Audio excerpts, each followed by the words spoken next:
Bonjour.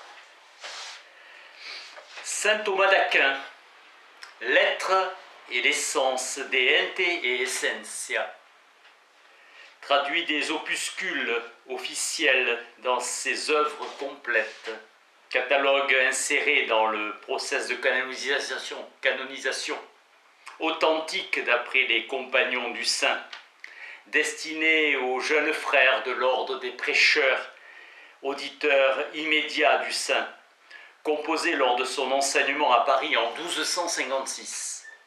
Vocabulaire propre dont la traduction ne peut s'affranchir qu'au préjudice de la clarté et de la vérité. Le lecteur peut être déconcerté. Ens étant désigne l'être comme substantif. L'être concret, celui qui existe. L'infinitif esse signifie l'acte d'exister, l'existence au sens actif. Distinction de Guiton entre l'esprit et la mentalité, l'idée de et son enveloppement, qui nous le dissimule. Retrouver l'esprit métaphysique qui s'y trouve, la grande loi est que les concepts sont signes du réel et les mots sont signes des concepts. Le mot n'est que l'expression verbale dans laquelle la conception s'achève, ontologie de saint Thomas ici.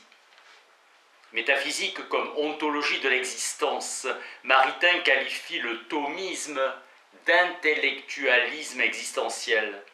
L'essence se définit dans son rapport à l'existence qui est au cœur du réel.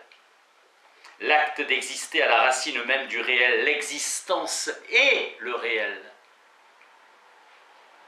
L'existence que rencontre notre expérience limite n'est pas l'exister pur qui est l'être en puissance. L'acte est déterminé par la potentialité. L'acte d'exister se spécifie par ce qui lui manque.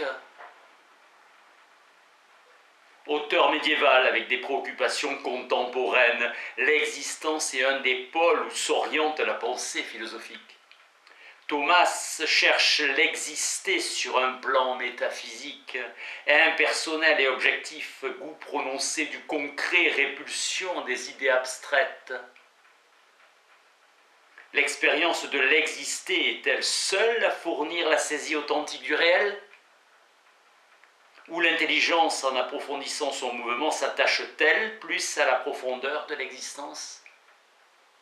Philosophie où exister est inconcevable, autrement que dans et par l'essence.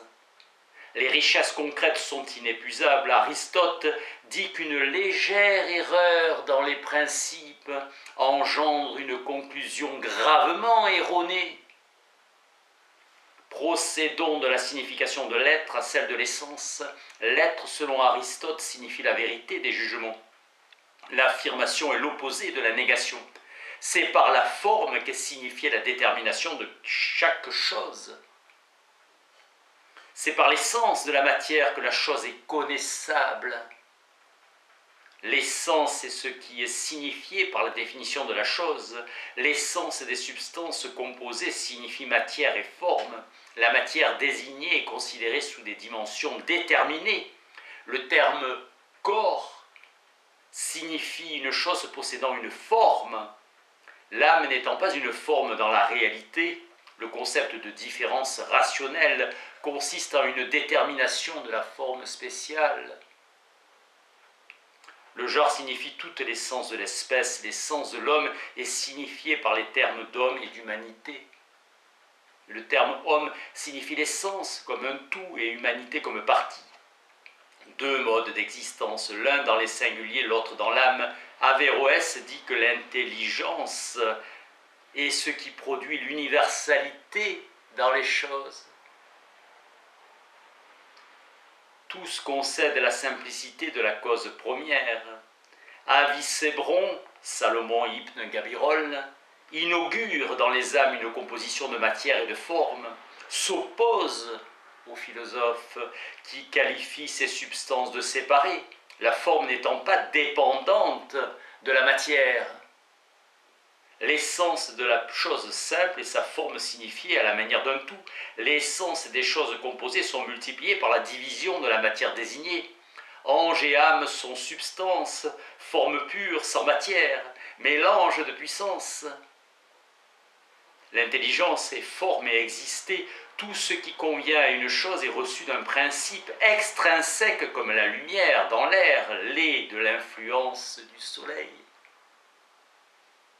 L'intelligence pure est forme et existence du premier être qui est existé pur. Telle est la cause première qui est Dieu. Tout ce qui reçoit quelque chose d'un autre est en puissance par rapport à cet autre. Et ce qui est reçu dans un autre est l'acte de cet autre. La forme qu'est l'intelligence pure est en puissance par rapport à l'existé reçu de Dieu présenté à la manière d'un acte. La quiddité de l'intelligence est l'intelligence même. Dans les intelligences se trouvent puissance et acte. Aristote compare l'intellect possible à une tablette rase sur laquelle rien n'est écrit. C'est l'âme humaine qui a le plus de potentialité. L'essence de Dieu est son existé lui-même. Son essence n'est pas autre que son existé. Cet être qui est Dieu est d'une condition telle que nulle addition ne peut lui advenir. Et c'est pourquoi dans sa pureté, il est distinct de tout être. Cet être par excellence est existé seul. Il possède en excellence toutes choses, car en lui elles sont une. Dieu en son existé lui-même possède toutes les perfections. Avicenne dit que l'individuation des âmes et leur multiplicité dépendent du corps quant à leur principe, mais non quant à leur fin. La coloration de la peau d'un Éthiopien vient des éléments qui la constituent et non de l'âme qui la vivifie. Ainsi, après la mort, cette couleur subsiste. Une vérité à retenir est que le genre, l'espèce et la différence n'ont pas le même sens quand il s'agit des accidents et des substances. Les principes propres des accidents ne nous sont pas révélés. La connaissance humaine part du sensible, du postérieur en soi, de ce qui est antérieur dans la nature des choses. L'intelligence est l'esprit pur, l'ange. La forme est cause formelle de l'existence de son sujet. L'essence est ce que la chose est. L'existence de Dieu est son essence. Dieu a pour essence le seul exister, l'expression à forte teneur métaphysique. Merci.